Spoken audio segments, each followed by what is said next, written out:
Captain Jinwoo stood on the bridge of the human exploration vessel Terra's Hope as warning lights flashed across every screen. His crew of 30 had been mapping the outer edge of human space when the massive shapes appeared on their sensors. The ships were unlike anything they had ever seen before. "Captain, we have incoming vessels," called out Navigator Hyunwoo from his station. "3 ships, each one at least 5 times our size. They're moving in formation." Jinwoo gripped the railing as he watched the alien ships approach. Their hulls gleamed with a dark metal that seemed to absorb light. Strange blue energy crackled along their edges like lightning frozen in time. These were not human ships. This was first contact with an alien race. "Open communication channels," Jinwoo ordered. "All frequencies." The main screen flickered and then filled with the image of a creature that made the human crew step back in shock. The alien had 4 eyes arranged in a diamond pattern on its elongated skull. Its skin was gray and covered in what looked like metal plates. When it spoke, its voice was cold and mechanical. "I am Admiral Korath of the Vorthic Imperial Fleet. You are in territory claimed by the Vorthic Empire. Identify yourselves." Jinwoo straightened his uniform and stepped forward. "I am Captain Jinwoo of the Terran vessel Terra's Hope. We come in peace from Earth. We had no knowledge this space belonged to your empire." Admiral Korath's 4 eyes narrowed as he studied the human captain. "Terran? Earth? These names are not in our database. You are clearly a primitive species that has just achieved basic space travel. We would like to establish peaceful relations with your empire," Jinwoo continued, keeping his voice steady. "Perhaps we could arrange a meeting with your diplomatic representatives." The alien admiral made a sound that might have been laughter, but it was harsh and grating. "Primitives do not negotiate with the Vorthic Empire. You submit or you are destroyed. Those are your only choices." Behind Jinwoo, Communications Officer Miran stepped forward. She had trained for years in diplomatic protocols and knew 17 human languages. Her dark hair was pulled back in a neat bun, and her voice remained calm despite the fear in her eyes. "Admiral Korath, surely there is room for discussion. Humanity offers knowledge, trade opportunities, and friendship. We have resources that might benefit your empire. Our scientists have made discoveries in medicine, energy production, and space travel that we would be happy to share." Admiral Korath's metal-plated face showed no emotion. "Your technology is thousands of years behind ours, primitive creature. You have nothing we want or need. The Vorthic Empire has conquered 17 star systems. We have destroyed entire civilizations that were more advanced than yours." The transmission cut off abruptly. The 3 alien ships began to move away from Terra's Hope, but their formation suggested they were not leaving the system. They were taking positions around the human ship like predators circling wounded prey. "Captain," Hyunwoo called out, his voice tight with worry. "They're powering up weapons systems. Energy readings are off our charts." Jinwoo felt his heart racing but forced himself to think clearly. "All power to shields. Send an emergency message to Earth Command. Tell them we have made contact with a hostile alien empire." The largest Vorthic ship fired a beam of brilliant red energy that struck Terra's Hope's shields. The entire ship shook violently and several crew members were thrown to the floor. Sparks flew from damaged control panels as the lights flickered. "Shields down to 60%, reported Engineer Do-yeon from the back of the bridge. His hands moved quickly over his controls as he tried to reroute power. "Captain, one more hit like that and we're finished." "Evasive maneuvers," Jinwoo shouted. "Get us behind that asteroid cluster." Terra's Hope turned sharply as its pilot pushed the engines to maximum power. The 3 Vorthic ships followed easily, their weapons charging again with deadly energy. They moved with the confidence of hunters, who had never lost their prey. The human ship managed to reach the cover of several large asteroids before the aliens could fire again. Jinwoo used the brief moment of safety to send a final message to Earth. "This is Captain Jinwoo of Terra's Hope. We have encountered a hostile alien empire called the Vorthic. Their technology is far beyond ours. They have rejected all attempts at peaceful contact. Prepare our defenses." They consider humanity to be primitives worthy only of destruction or submission. End message. As the message transmitted through space toward Earth, Admiral Korath's voice came through their speakers again. This time he was addressing someone else, and the humans could only listen in growing horror. Emperor Thexus, we have encountered another primitive species calling themselves humans. They attempted to negotiate like equals. Shall we destroy them now? A new voice answered, deeper and more commanding than the Admiral's. No, Admiral Korath, let this one escape. It will carry word of our power back to its kind. But demonstrate our strength first? Find one of their colonies and destroy it completely. Let them know the price of defying the Vorthek Empire. It shall be done, my Emperor. The Vorthek ship suddenly accelerated away from the asteroid field, leaving Terra's Hope damaged but alive. Jinwu realized with growing dread that they had been allowed to survive for a reason. The aliens wanted them to witness what happened next. 3 hours later, the horror began. Long-range sensors detected the Vorthek fleet approaching Kepler Station, a small human mining colony on the edge of the system. 12,000 men, women and children lived and worked there, completely unaware of the approaching danger. We have to warn them, Moran said, tears streaming down her face. We're trying, Doyan replied, his voice breaking. Communications are still damaged. The signal isn't getting through. The crew of Terra's Hope watched helplessly as the 3 Vorthek ships surrounded Kepler Station. The mining colony had no weapons and no shields.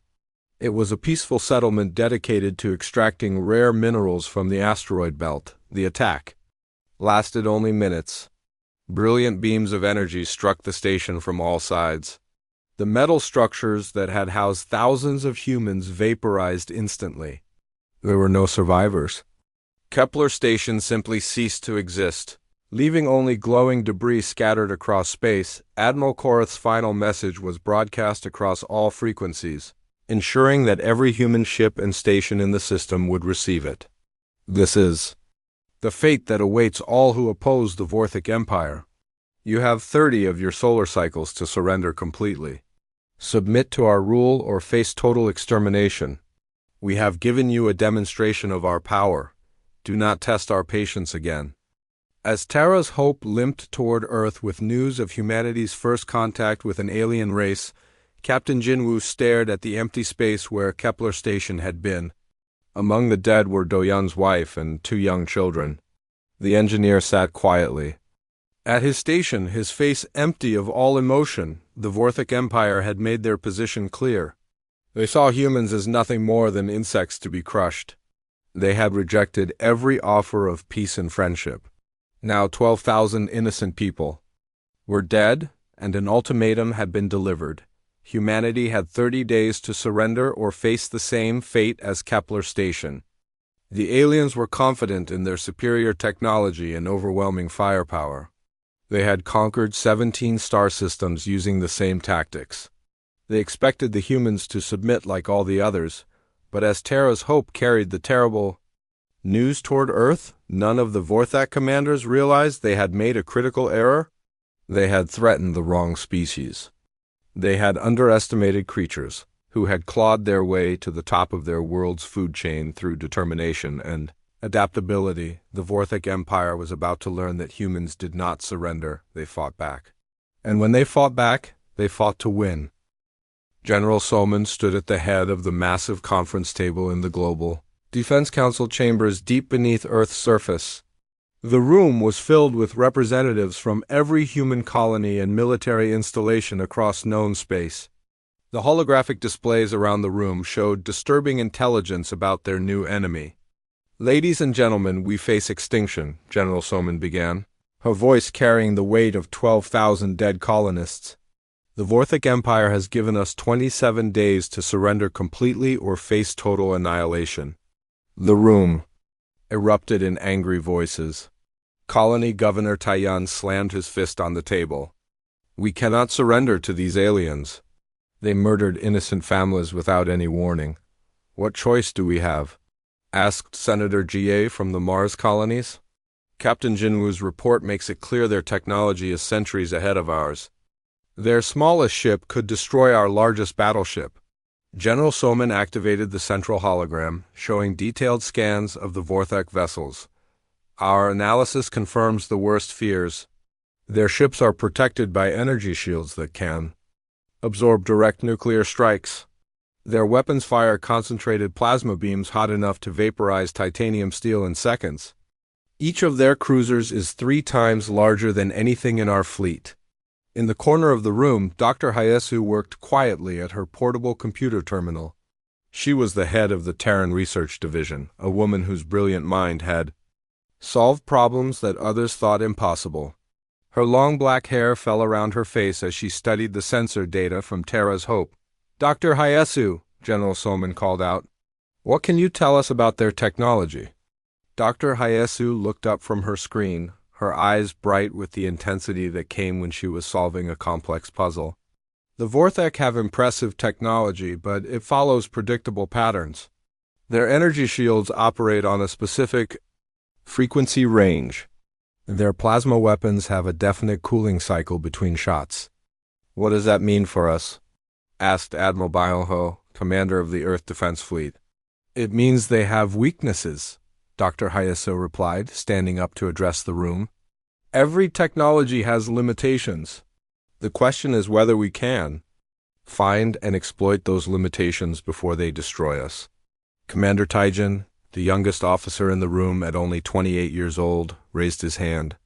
He had earned his rank by developing new combat tactics that other commanders thought were too risky. "General, what if we stop trying to fight them like a traditional space battle?" "What do you mean, Commander?" General Soman asked. "The Vorthak have conquered 17 star systems using the same approach. They show up with overwhelming force and demand surrender. When enemies refuse, they destroy them with superior firepower in direct combat." Taijin stood up and pointed to the holographic display. "But what if we don't fight them directly? What if we use hit-and-run tactics? Guerrilla warfare in space?" Admiral Byung-ho shook his head. "Commander, this isn't a ground war. In space there's nowhere to hide." "Actually, Admiral, there is," Taijin replied with growing excitement. "Asteroid fields, debris clouds, the shadows of planets and moons. We've been thinking about space as empty, but it's not. We can use the environment to our advantage." Dr. Hayasu was nodding as she listened to the young commander's words. Taijin is right. The Vorthak fight with honor and tradition. They engage their enemies in open combat because they believe superior technology guarantees victory. They've never faced an enemy that fights unconventionally. "You're suggesting we ambush them?" asked Senator J.A. "I'm suggesting we survive long enough to learn how to beat them," Taijin answered. "Every engagement gives us more data about their capabilities. Every battle teaches us something new about their weaknesses." General Soman walked around the table, considering the options. "Dr. Hayasu, how long would you need to analyze their technology if we could get you more detailed sensor readings?" "With enough data, I could probably reverse engineer their basic systems within months. But I would need close-range scans of their ships, preferably during combat when their systems are active." "Then we fight," General Soman declared, "not to win, but to learn. Every ship we lose teaches us something valuable. Every battle brings us closer to understanding their technology." Over the following weeks, Earth's industrial capacity shifted to war production. Shipyards that had been building exploration vessels began constructing fighters and frigates. Mining ships were retrofitted with experimental weapons. Even civilian cargo haulers were equipped with defensive systems. Dr. Hayasu worked 18 hours a day in her laboratory, studying every piece of information about Vorthak technology. She discovered that their plasma weapons required exotic matter to function properly. Their energy shields drew enormous amounts of power and had specific frequency resonances. Commander Taijin established training programs for human pilots throughout the solar system. He taught them to use asteroid fields as cover, to attack from unexpected angles, and to retreat before the enemy could respond with overwhelming force. "The key to fighting the Vorthak," Taijin explained to a group of fighter pilots, "is to never engage them on their terms. They want honorable combat between fleets. We give them chaos and unpredictability. Meanwhile, the Vorthic Empire prepared for what they expected to be a simple conquest. Admiral Korath assembled a battle fleet of 12 ships, more than enough to crush any resistance the primitive humans might offer. Emperor Athexis had given him permission to destroy Earth cities one by one until the humans surrendered. These creatures will submit like all the others, Admiral Korath told his subordinates. Their technology is laughably primitive. Their largest weapons cannot even penetrate our shields. Captain Vorthok, the admiral's second in command, studied the intelligence reports about human military capability. Admiral, these humans seem to have unusual tactical approaches. Their ships move in patterns we have never encountered. Admiral Korath dismissed the concern with a wave of his armored hand. Desperation makes primitives do strange things, Captain. When they see our fleet approach Earth, they will surrender rather than watch their homeworld burn. But the Vorthek? Commanders failed to understand something fundamental about humanity. Humans had evolved on a world where survival required constant adaptation. They had fought their way to dominance not through superior strength or natural weapons, but through intelligence and the ability to change tactics when circumstances demanded it. Kaesu made her first breakthrough on day 23 of the countdown. While analyzing the energy patterns from the Kepler station attack, she discovered that Vorthak plasma weapons created a specific electromagnetic signature just before firing. "We can predict when they're about to shoot," she announced to the Defense Council. "Their weapons build up energy for 3 seconds before discharge. That's enough warning time for our ships to take evasive action." Commander Taijin immediately began developing new combat strategies based on this information. "If we can anticipate their attacks, we can make sure they miss. And if they miss, they have to wait 12 seconds before they can fire again." General Soman felt the first spark of hope since this crisis began. "Can we build sensors that detect this electromagnetic signature?" "Already working on it," Dr. Hayasu replied. "I can have the first prototypes ready in 48 hours. As the deadline approached, Earth's defenses prepared for a battle unlike any in human history. The Vorthak expected another easy conquest like the 17 systems they had already destroyed. They believed their superior technology made victory inevitable. They were about to discover that technology alone was not enough. They were about to face an enemy that adapted, learned, and refused to give up. The Vorthik Empire had conquered star systems by following the same pattern for centuries. Humanity was about to change the rules of the game completely. The Vorthik battle fleet arrived at the edge of the solar system exactly 30 days after their ultimatum. Admiral Korath commanded 12 massive warships, each one bristling with plasma cannons and protected by energy shields that had never been penetrated by enemy fire. His confidence was absolute as he surveyed the primitive human territory spread before him. "Begin long-range scans," Admiral Korath ordered from his command throne. "Locate their military installations and prepare for bombardment." These creatures should have spent their time preparing surrender terms instead of building defenses. Captain Vorthak studied the sensor readings with growing puzzlement. "Admiral, we are detecting unusual activity in the asteroid belt. Multiple small vessels moving in irregular patterns?" "Mining ships fleeing in panic," Admiral Korath replied dismissively. "Ignore them. Focus on the military targets." But the vessels in the asteroid belt were not fleeing miners. Captain Minho commanded a squadron of 20 converted mining ships, each one modified according to Dr. Hayesu's specifications. The hulls looked exactly like ordinary cargo haulers, but hidden within their storage bays were experimental frequency-shifting pulse cannons. "Remember the plan?" Minho transmitted to his squadron on a tight beam channel. "We hit them fast and hard, then disappear into the asteroids before they can retaliate. Every shot counts because we may not get a second chance." The mining ship, Tenacious, moved silently through the shadow of a massive iron asteroid.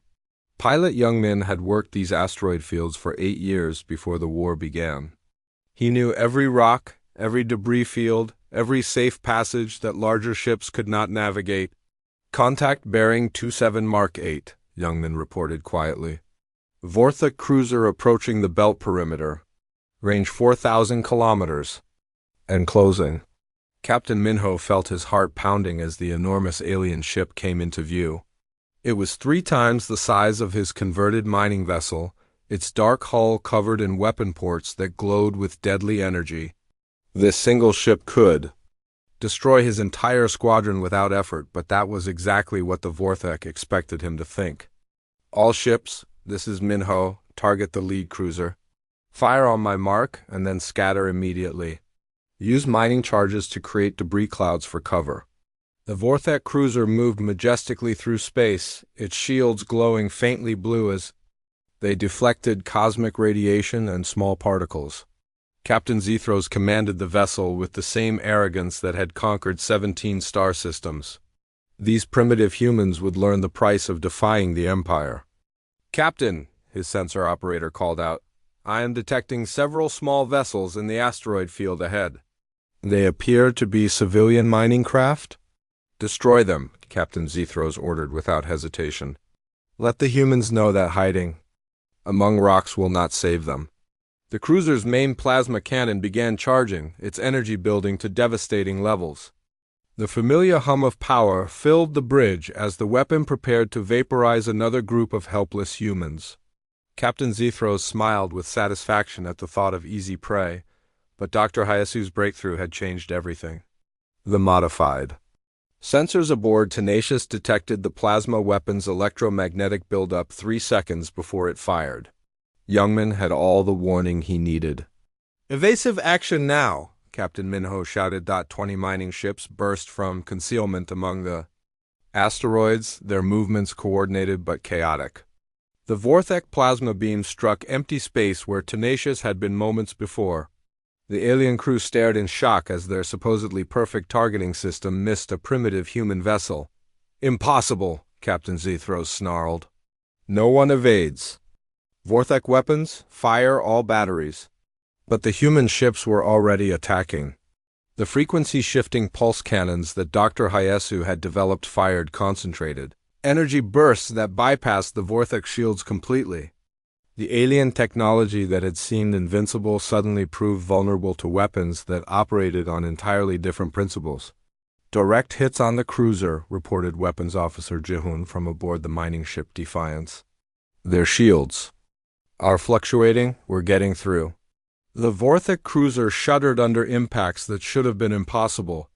Alarms blared across the bridge as systems failed and hull breaches opened to space. Captain Zethros could not believe what was happening. These primitive creatures were actually damaging his ship. "Return fire," he screamed. "Destroy them all."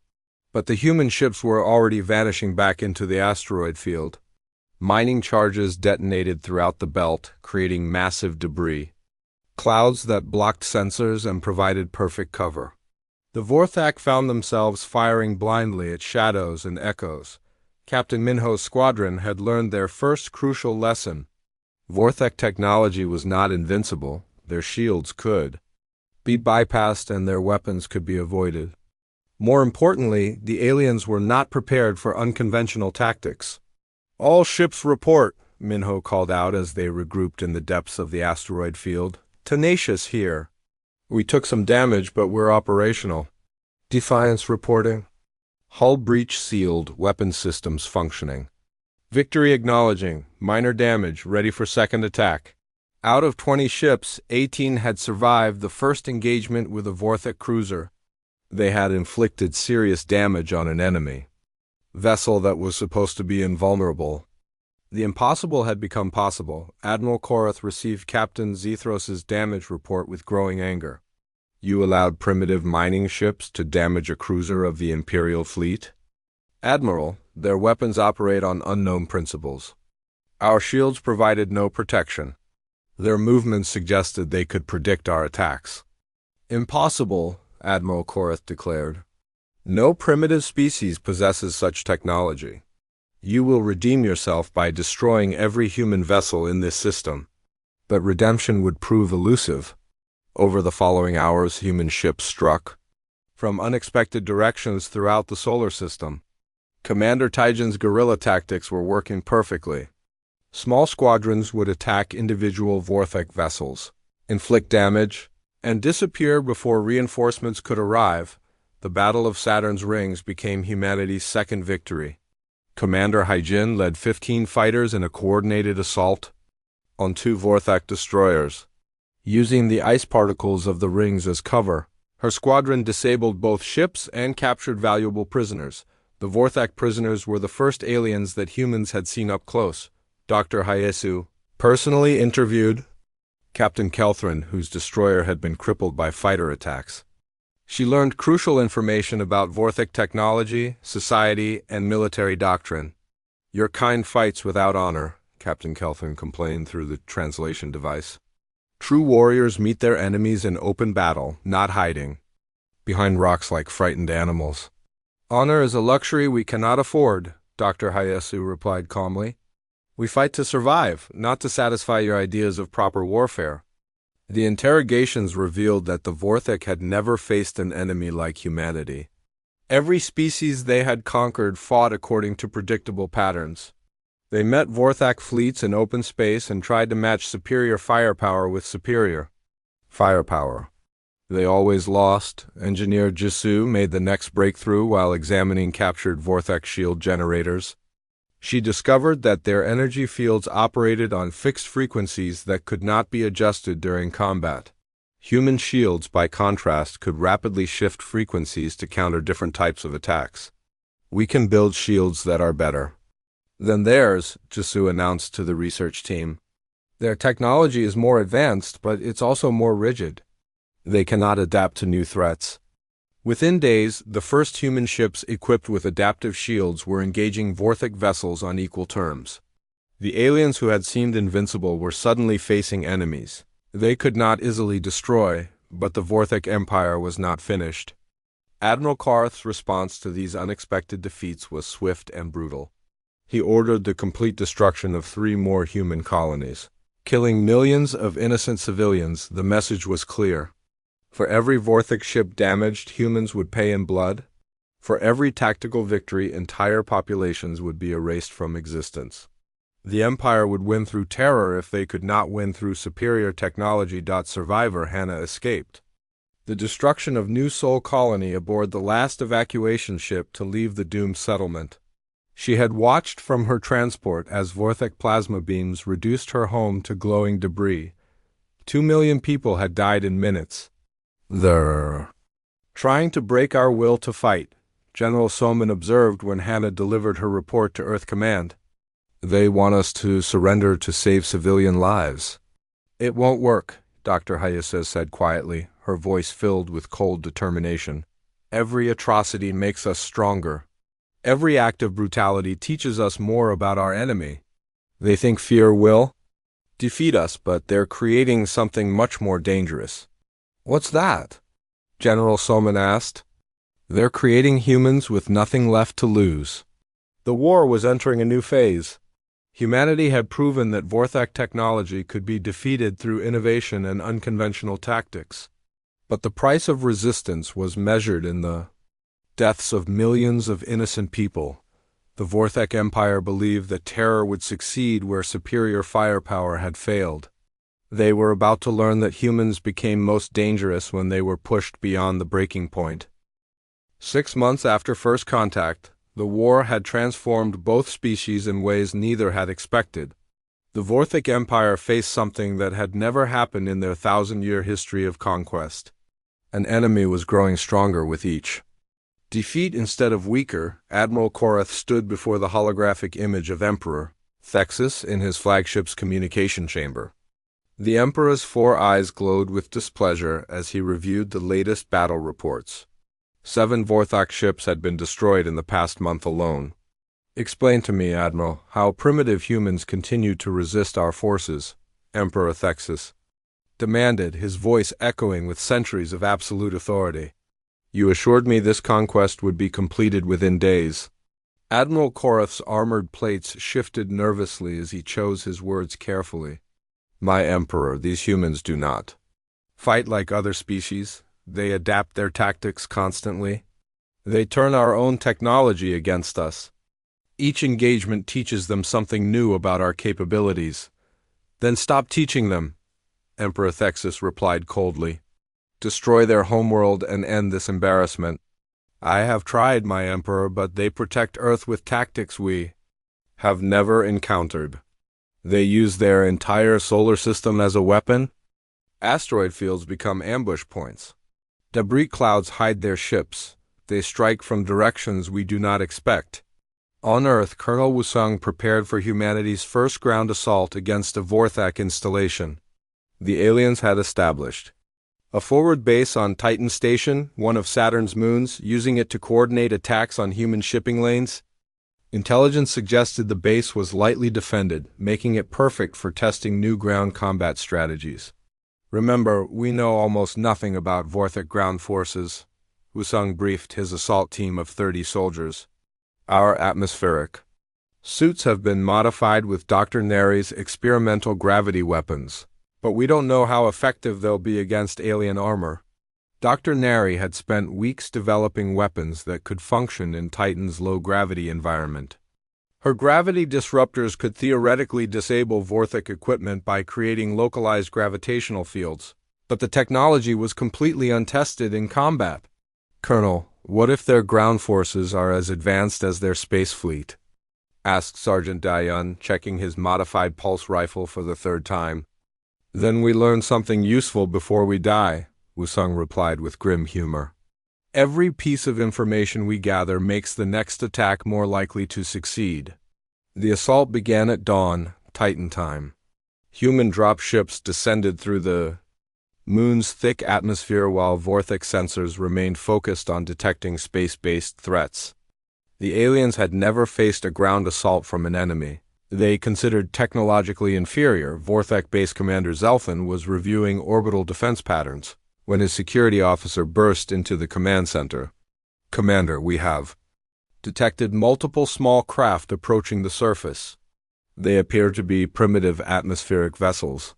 Impossible, Zelfin replied, his four eyes focusing on the tactical display. No species has ever attempted a ground assault on a Vorthak installation. Our base shields extend to the surface. Nevertheless, Commander, 37 contacts are approaching landing zones around our perimeter. Zelfin activated the base's ground defenses with contempt for human foolishness. Plasma turrets emerged from concealed positions and began tracking the incoming dropships. These primitive creatures would learn that Vorthak military installations were impregnable fortresses, but Dr. Nari's modifications to the human atmospheric suits included more than just gravity weapons. The suits generated electromagnetic fields that disrupted Vorthak targeting systems, making the dropships appear to flicker and jump erratically on alien sensors. Plasma turrets firing, Sergeant Dayon reported as brilliant energy beams lit up Titan's sky. They're missing by wide margins. The M-scramblers are working. Colonel Wusung's dropship landed behind a ridge of ice formations that blocked direct line of sight to the Vorthak base. His soldiers deployed quickly, their movements practiced despite the alien environment. Each warrior carried weapons that had never been tested against Vorthak ground forces. First squad, approach from the east. Second squad, take the western approach. Third squad, you're with me through the main entrance. Remember, we're here to learn about their capabilities as much as to destroy the base. The Vorthak ground forces that emerged to meet the human assault were unlike anything the soldiers had seen. Each alien warrior stood over 2 meters tall, covered in powered armor that gleamed with energy fields. Their weapons fired concentrated plasma bolts that could melt through titanium steel. But the humans had learned to expect superior Vorthak technology. They had also learned that superior technology was not always enough. Sergeant Dayon fired the first gravity disruptor at a Vorthak patrol. The weapon created a localized gravitational anomaly that crushed the alien soldiers to the ground, their powered armor unable to compensate for the sudden increase in apparent weight. Gravity weapons are effective, he reported over the tactical channel. Enemy infantry neutralized. Colonel Wusung led his squad directly toward the base's main entrance, using ice formations and equipment storage areas for cover. The Vorthik defenders expected frontal assaults by enemies using similar technology to their own. They were not prepared for humans who attacked from unexpected angles with unconventional weapons. Charges set on the main entrance, reported demolition specialist Minseo. Ready to breach on your command. All squads report ready, Wisung confirmed. Execute breach in 3, 2, 1 mark. The explosion that tore through the Vorthik base entrance was not caused by advanced plasma charges or exotic energy weapons. It was caused by modified mining explosives, the same type humans had been using for decades in asteroid operations. Simple, reliable, and completely effective against alien architecture. Commander Zelthan watched in shock as primitive humans stormed through his base's defenses. His warriors, who had conquered dozens of worlds, were falling back before an enemy armed with weapons that seemed impossible, crude yet devastatingly effective. How are they neutralizing our power armor? He demanded from his security chief. Unknown, Commander? Their weapons appear to manipulate gravitational fields in ways our scientists said were impossible for primitive species. The battle for Titan Station lasted 6 hours. When it ended, the Vorthak forward base was completely destroyed and 37 alien prisoners were in human custody. More importantly, humanity had captured intact examples of Vorthak ground equipment, personal armor, and weapon systems. Dr. Hayasu arrived at Titan Station 3 days later to begin analyzing the captured technology. What she discovered would change the war completely. Vorthak equipment was controlled by a centralized artificial intelligence network that coordinated all their military operations. Every ship, every base, every weapon system is connected to their main AI, she explained to General Soman during a secure transmission. It's incredibly efficient, but it's also a critical vulnerability. If we could disrupt their AI network, their entire military would be paralyzed. On the other side of the conflict, Captain Sung-ho was already working on that exact problem.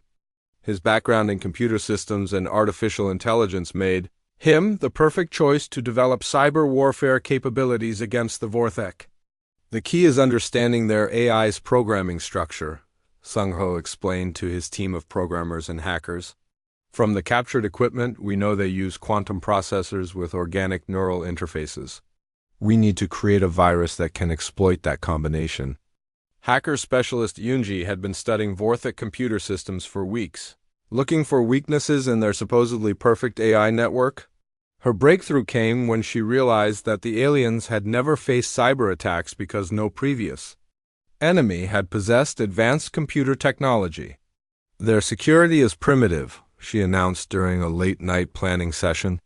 They've focused all their defensive measures on physical attacks and energy weapons. Their computer systems are completely vulnerable to intrusion. The virus that Yunji created was unlike anything used in human cyber warfare. It was designed specifically to exploit the organic components of Vorthak AI systems, causing cascade failures that would spread throughout their entire network. Captain Sung-ho's chance to deploy the virus came during the Battle of Jupiter's Moons. A Vorthik battle group consisting of 8 ships had taken position around Europa, using the moon's ice deposits to refuel their plasma weapons. Remember, we only get one shot at this, Sung-ho told his crew aboard the stealth ship Phantom. If the virus fails, they'll adapt their security systems and will never get another chance. The Phantom approached the Vorthak fleet using the ice formations of Europa's surface for concealment. Human stealth technology was primitive compared to Vorthik sensors, but it was effective enough for a close approach if used cleverly. Target acquired, reported Navigator Sang-yoon. Flagship is within transmission range, deploying virus package. The cyber weapon transmitted invisibly through space, appearing to Vorthak systems as a routine data exchange between ships. It infiltrated the flagship's AI network and began replicating immediately, spreading to every connected system in the battle group. Admiral Korath was reviewing attack plans when every screen in his command center went dark. Emergency lighting activated as critical systems began failing throughout the flagship. Similar failures were occurring on every ship in his fleet simultaneously. "Report," he demanded as his technical staff scrambled to understand what was happening. "Unknown malfunction in the AI network," his chief technician replied. All automated systems are shutting down. Weapons, navigation, life support, everything controlled by the central AI is offline. The Battle of Europa lasted only minutes after the virus deployment. Vortex ships drifted helplessly as their crews tried to manually operate systems they had relied on AI to control for centuries. Human fighters swarmed the disabled vessels, capturing 3 ships intact and destroying the rest. But more importantly, humanity had discovered the secret to defeating the Vorthic Empire completely. Their over-reliance on centralized AI was their greatest weakness, not their greatest strength. The tide of war had turned.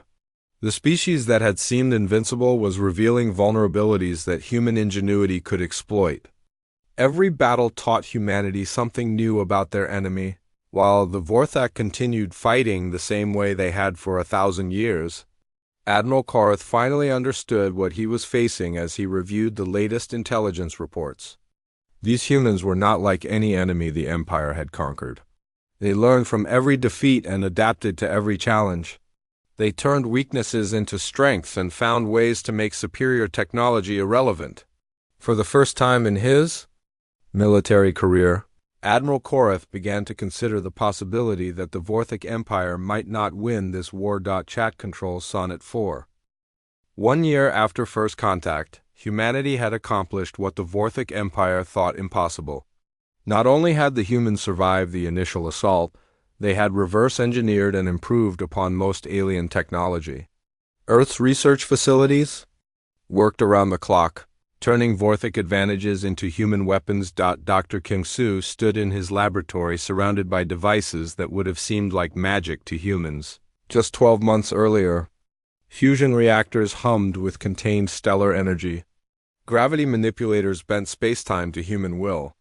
Quantum computers processed information at speeds that challenged the laws of physics. The fusion warheads are ready for field testing, he announced to the gathered military commanders. Unlike Vorthak plasma weapons, these bypass their energy shields completely. The fusion reaction occurs inside the shield perimeter, making their primary defense useless. General Soman examined the sleek missile that could fit in her hand yet contained the destructive power of a small star. How many can we produce? Current manufacturing capacity allows for 50 units per day, Dr. King-Su replied. Each warhead can disable a Vorthak cruiser with a single direct hit. Engineer Jeong had been working on an equally revolutionary project in the adjacent laboratory. Her stealth fighters incorporated technology that made them completely invisible to Vorthik sensors. The alien detection systems that had seemed all-seeing now could not locate targets that were hiding in plain sight. The key was understanding how their sensors actually work, she explained to the group. Vorthik technology relies on detecting energy signatures and mass displacement.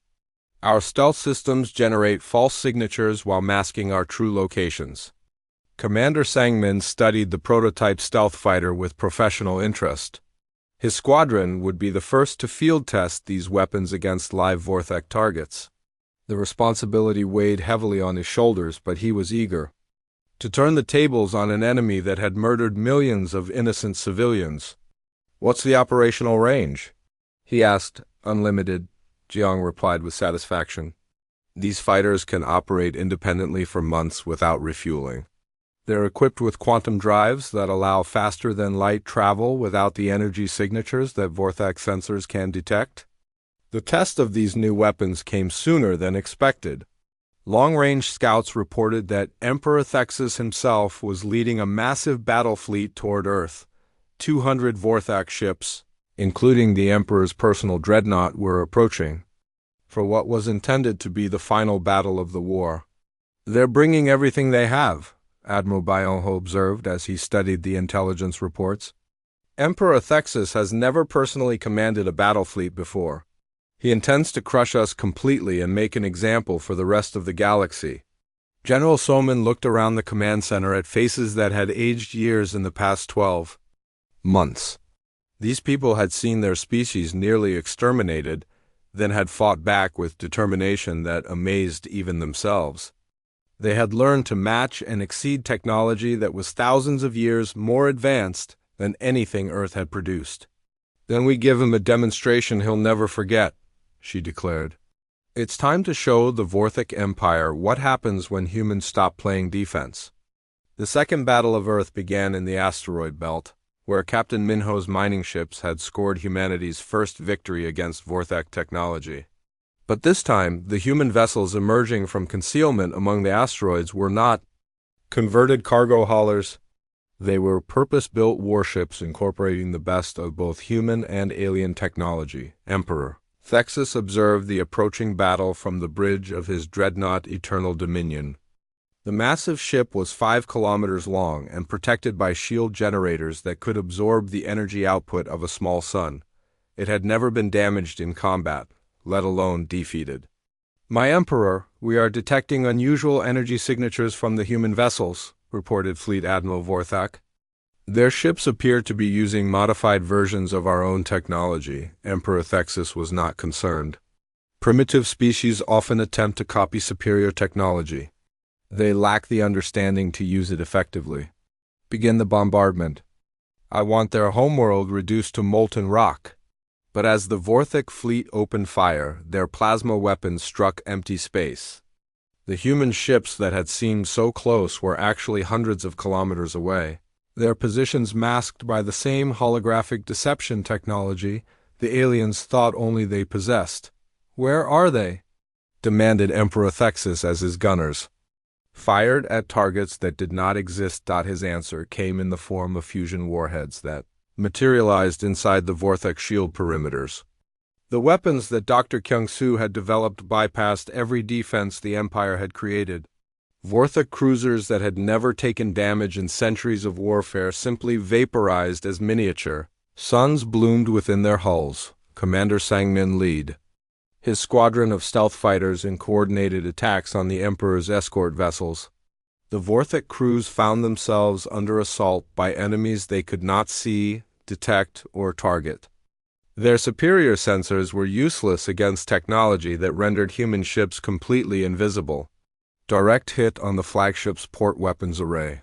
Sang-min reported as his fighter unleashed a spread of quantum torpedoes. Emperor Thexus is learning that his shields don't protect against weapons that ignore them completely.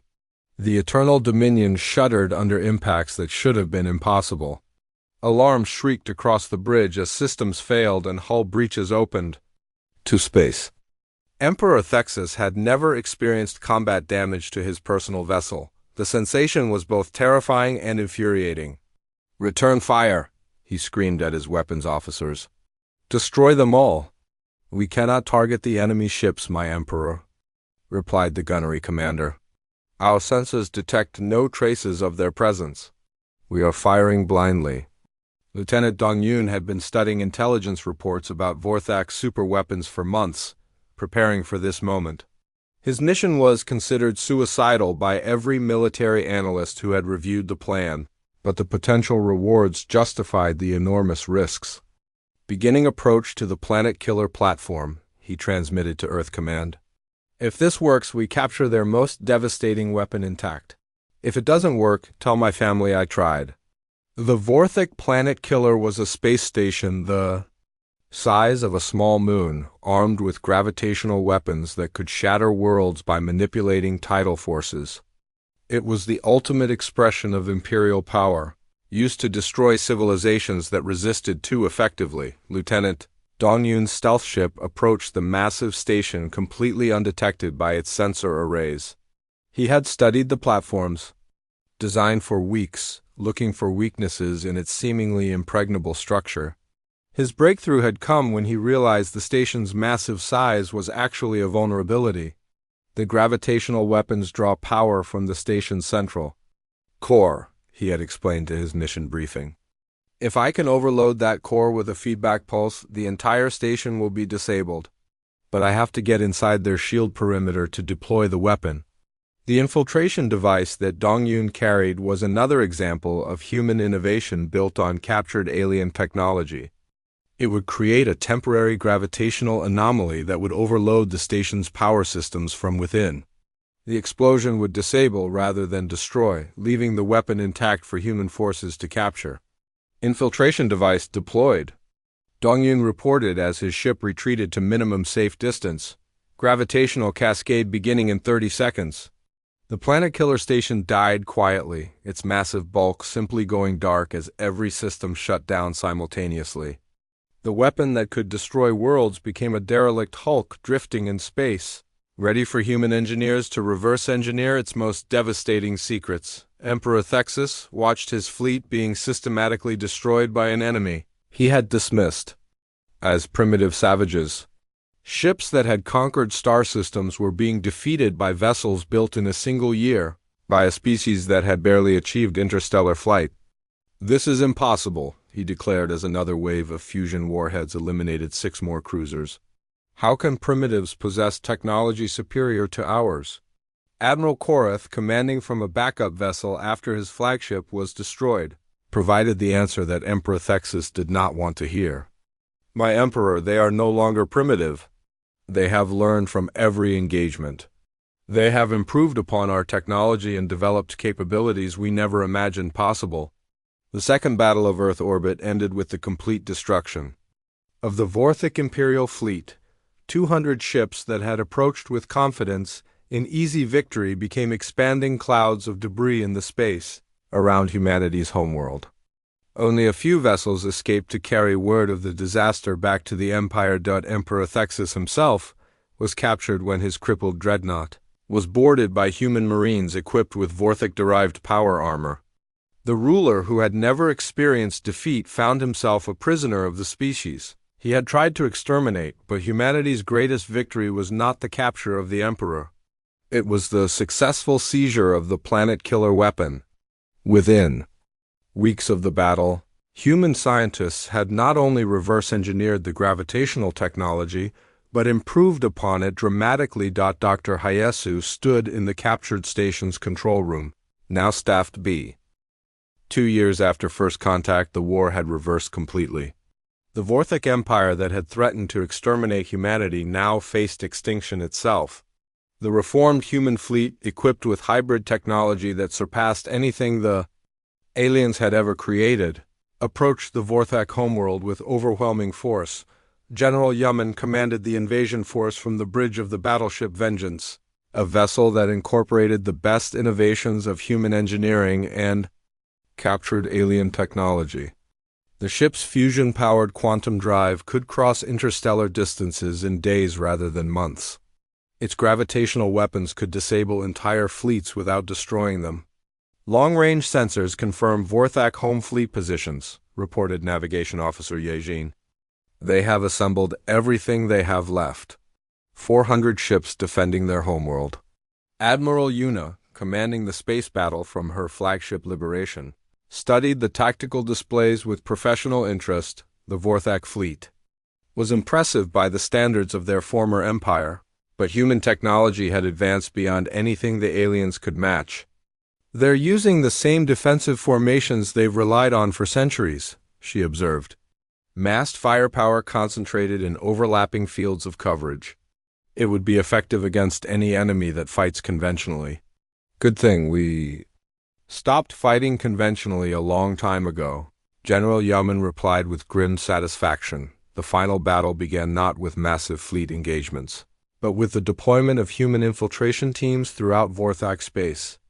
These special forces units, equipped with advanced stealth technology and gravitational weapons, struck simultaneously at hundreds of military installations across the Empire. Commander Wansik led one such team in an assault on the Vorthic military academy, the institution that had trained every officer in the Imperial fleet for the past 1,000 years. The Academy's archives contained detailed information about every Vorthic military strategy, every tactical doctrine, every weakness in their defensive systems. "Remember, we want prisoners and information, not destruction," Wansik briefed his team as they prepared for insertion. "Every Vorthak officer we capture provides intelligence about their remaining capabilities." The Academy's defenses had been designed to repel conventional attacks by equally advanced civilizations. They were completely inadequate against enemies who could manipulate gravity, bend light, and phase through solid matter using human-developed technology. Perimeter secured, reported Sergeant Jayan as his squad neutralized the Academy's automated defenses. No casualties among our forces. Vorthek resistance was minimal. The ease of the victory was not surprising. The Empire had been fighting the same war for 2 years while humanity had been revolutionizing military technology every few months. What had once been a devastating technological advantage had become a critical disadvantage on the Vorthak homeworld.